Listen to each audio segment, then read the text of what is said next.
दोस्तों, एक बार फिर से आप सभी का शारदेय सर क्लासेस की ओर से हार्दिक स्वागत है। हम लोग PYQ सीरीज में CPC पर चर्चा कर रहे थे।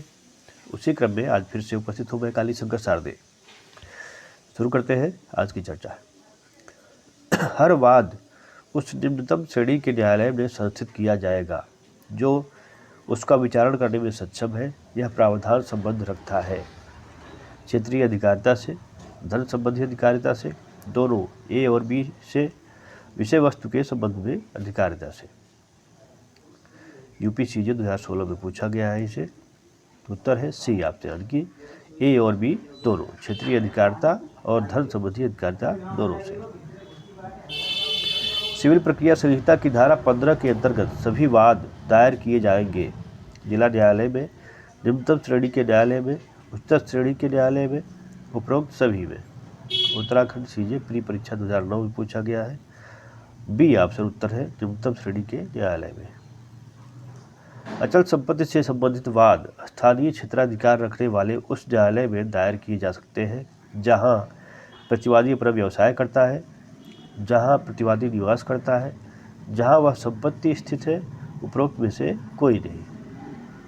उत्तराखंड PCSJ प्री परीक्षा 2016 में इसे पूछा गया है और MP APO प्री परीक्षा 2009 में भी पूछा गया है और इसके अलावा राजस्थान JLO में भी पूछा गया 2014 में। उत्तर है C ऑप्शन, जहां वह संपत्ति स्थित है।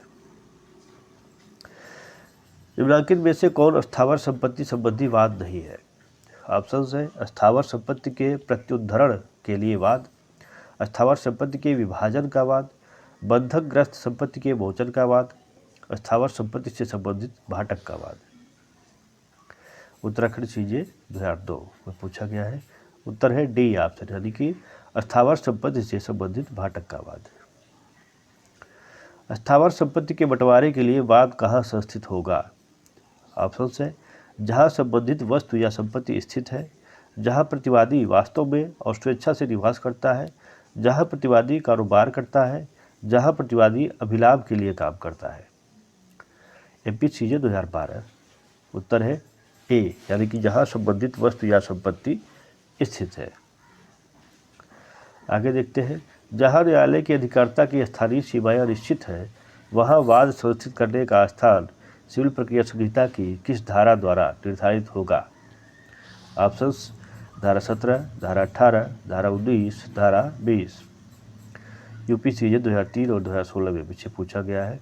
उत्तराखंड CJ 2002 और 2012 में भी पूछा गया है। उत्तर है B ऑप्शन, यानी कि धारा 18। सिविल प्रक्रिया संहिता की धारा 18 उपबंधित करती है एक अचल संपत्ति के बारे में वाद प्रस्तुत करने का स्थान जहां संपत्ति एक न्यायालय के क्षेत्राधिकार में है। एक अचल संपत्ति के बारे में वाद प्रस्तुत करने का स्थान जहां संपत्ति अलग अलग न्यायालयों के क्षेत्राधिकार में है। एक अचल संपत्ति के बारे में वाद प्रस्तुत करने का स्थान जहां न्यायालय की स्थानीय सीमाएं अनिश्चित है। उपर्युक्त सभी। UPCJ 2006 में पूछा गया है इसे। उत्तर है C ऑप्शन, यानी कि एक अचल संपत्ति के बारे में वाद प्रस्तुत करने का स्थान जहां न्यायालय की स्थानीय सीमाएं अनिश्चित है। अभय इंदौर का निवासी है। वह दिल्ली में बद्री शाह के विरुद्ध मानहानिकारक लेख प्रकाशित करता है। अभय के विरुद्ध बद्री शाह कहाँ वाद संस्थित कर सकता है? केवल इंदौर में, केवल दिल्ली में, केवल किसी भी शहर में? इंदौर एवं दिल्ली दोनों जगहों पर। MPCJ 1988 में पूछा गया है। उत्तर है D, यानी कि इंदौर एवं दिल्ली दोनों जगहों पर। अगला प्रश्न है। मुंबई में रहने वाला मोहन दिल्ली में सोहन से मारपीट करता है। सोहन मोहन के विरुद्ध वाद ला सकेगा केवल मुंबई में, केवल दिल्ली में, मुंबई में अथवा दिल्ली में, इनमें से कोई नहीं। MPCJ 2005-06 में पूछा गया है। उत्तर है C ऑप्शन, यानी कि मुंबई में अथवा दिल्ली में। सिविल प्रक्रिया संहिता शरीर या जंगम संपत्ति के लिए संपत्ति के प्रति किए गए दोष के लिए प्रतिकर्म हेतु वाद ऐसी अधिकारिता वाले न्यायालय में प्रस्तुत किया जाएगा जहां दोष कारित किया गया है, प्रतिवादी निवास करता है, प्रतिवादी अभिलाभ के लिए स्वयं काम करता है, और इन तीनों विकल्प में से किसी भी। MPCJ 2017 में पूछा गया है इसे। उत्तर है D ऑप्शन, यानी कि अन्य तीनों विकल्प में से किसी भी। शरीर के प्रति किए गए अपकार के लिए प्रतिकार के लिए वाद दायर किया जाएगा।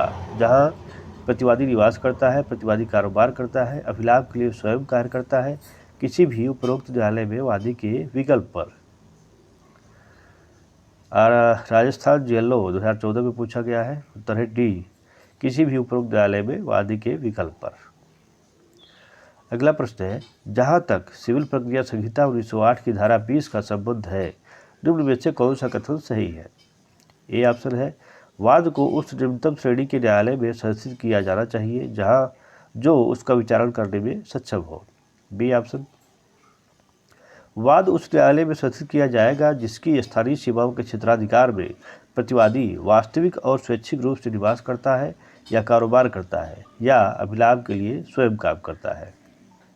सी ऑप्शन है, वाद उस न्यायालय में संस्थित किया जाएगा जिसकी स्थानीय सीमाओं के क्षेत्राधिकार में वाद हेतु पूर्णतया या भागतः उत्पन्न होता है। डी ऑप्शन है, उपरोक्त सभी सत्य है। राजस्थान एपीओ 2015 में से पूछा गया है। उत्तर है डी, यानी कि उपरोक्त सभी ए बी सी तीनों सत्य है।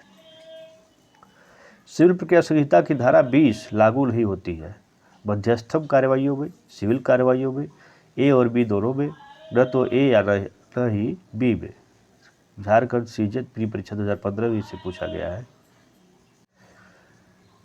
उत्तर है इसका ए ऑप्शन, यानी कि मध्यस्थम कार्यवाहियों में। सिविल प्रक्रिया संहिता के अंतर्गत धन संबंधी परिसीमा या स्थानीय सीमाओं के आधार पर आक्षेप सर्वप्रथम अवसर पर निम्न में किस धारा में किया जाएगा? धारा 20 में, धारा 21 में, धारा 22 में या धारा 24 में? उत्तराखंड पीसीएसजे प्री परीक्षा 2016 में से पूछा गया है। उत्तर है बी ऑप्शन, यानी कि धारा 21 में। वाद संस्थित करने की आपत्ति प्रथम बार के न्यायालय में स्वीकृत होगी, यह सिविल प्रक्रिया संहिता की किस धारा का सार है? सिविल प्रक्रिया संहिता की धारा 21 का, सिविल प्रक्रिया संहिता की धारा 20, सिविल प्रक्रिया संहिता की धारा 22 या सिविल प्रक्रिया संहिता की धारा 21? यूपी सीजे 2006 में से पूछा गया है। उत्तर है डी ऑप्शन, यानी कि सिविल प्रक्रिया संहिता की धारा 21। वाद लाने के स्थान के बारे में आक्षेप पर आज्ञप्ति को अपास्त करने के लिए वाद उस स्थान पर लाया जाएगा जहां पूर्ववर्ती वाद का विनिश्चय किया गया है। उस स्थान पर लाया जाएगा जहां पश्चातवर्ती वाद को लाने की अधिकारिता विद्यमान है। उस स्थान पर लाया जाएगा जहां पश्चातवर्ती वाद के लिए वाद कारण उत्पन्न हुआ है। वाद का वर्जन है। MPHJS प्री परीक्षा 2016 में से पूछा गया है। उत्तर है डी, यानी कि वाद का वर्जन है। सिविल प्रक्रिया संहिता 1908 के अंतर्गत वाद दायर करने के स्थान के बारे में कोई भी आपत्ति किसी भी अपीलीय या पुनरीक्षण वाले न्यायालय द्वारा तब तक अनुज्ञात नहीं की जाएगी जब तक ऐसी आपत्ति प्रथम बार के न्यायालय में न लाई गई हो, यथासंभव प्रथम अवसर पर न की गई हो, परिणाम स्वरूप न्याय की निष्फलता हुई हो, जब ए, बी तथा सी तीनों शर्तें पूरी की गई हो। यूपी सीजे 2013 में से पूछा गया है। उत्तर है इसका डी, यानी कि जब ए, बी तथा सी ऊपर तीनों विकल्प तीनों शर्तें पूरी की गई हो। दिल्ली में फिल्टर्स की पूर्ति करने के लिए एक संविदा मुंबई में निष्पादित की गई, किंतु उसमें कहा गया कि समस्त विवादों के संबंध में अधिकारिता भोपाल में होगी। सप्लाई की गई सामग्री के मूल्य की वसूली के लिए वाद ग्रहण किया जा सकता है दिल्ली में, मुंबई में, भोपाल में, ए और बी दोनों में। MPHJS प्री परीक्षा 2010 में पूछा गया है इसे। उत्तर है सी, यानी कि भोपाल में। जिला न्यायालय के संदर्भ में निम्नलिखित में से कौन सा कथन सही नहीं है? ऑप्शन ए है, वह ऐसे किसी विवाद, अपील या अन्य कार्रवाई को जो उसके सामने विचारण या निपटारे के लिए लंबित है, अपने अधीनस्थ किसी ऐसे न्यायालय को अंतरित कर सकेगा जो उसका विचारण करने या उसे निपटाने के लिए सक्षम है। वह अपने अधीनस्थ किसी न्यायालय में लंबित किसी वाद, अपील या अन्य कार्रवाई का प्रत्याहरण कर सकेगा। सी ऑप्शन है, वह उस वाद, अपील या अन्य कार्रवाई जो उससे के अधीनस्थ किसी न्यायालय से प्रत्याहरित की गई हो का स्वयं विचारण या निपटारा कर सकेगा अथवा उसे ऐसे किसी अन्य न्यायालय को अंतरित कर सकेगा जो उसके अधीनस्थ हो तथा उसका विचारण या निपटारा करने के लिए सक्षम हो।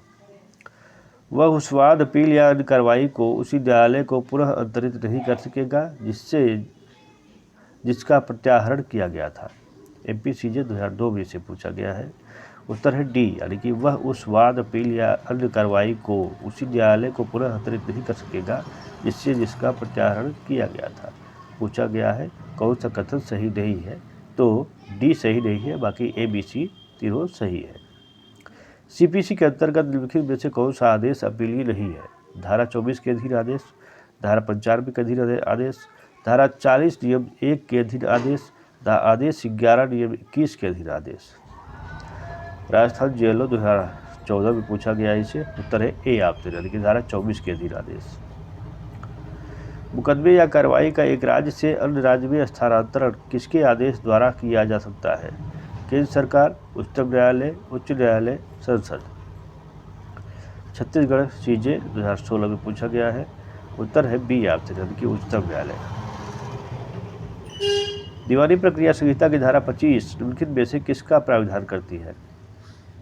वादों के अंतरण की उच्चतम न्यायालय की शक्ति, वादों के अंतरण की उच्च न्यायालयों की शक्ति, वादों के अंतरण की जिला न्यायालयों की शक्ति, या वादों के अंतरण की कमिश्नर आयुक्त की शक्ति। उत्तराखंड PCSG अपनी परीक्षा 2012 में से पूछा गया है। उत्तर है ए, वादों के अंतरण की उच्चतम न्यायालय की शक्ति। ये थे CPC से संबंधित कुछ प्रश्न। आगे फिर से कुछ नए प्रश्नों के साथ उपस्थित होंगे। जय हिंद।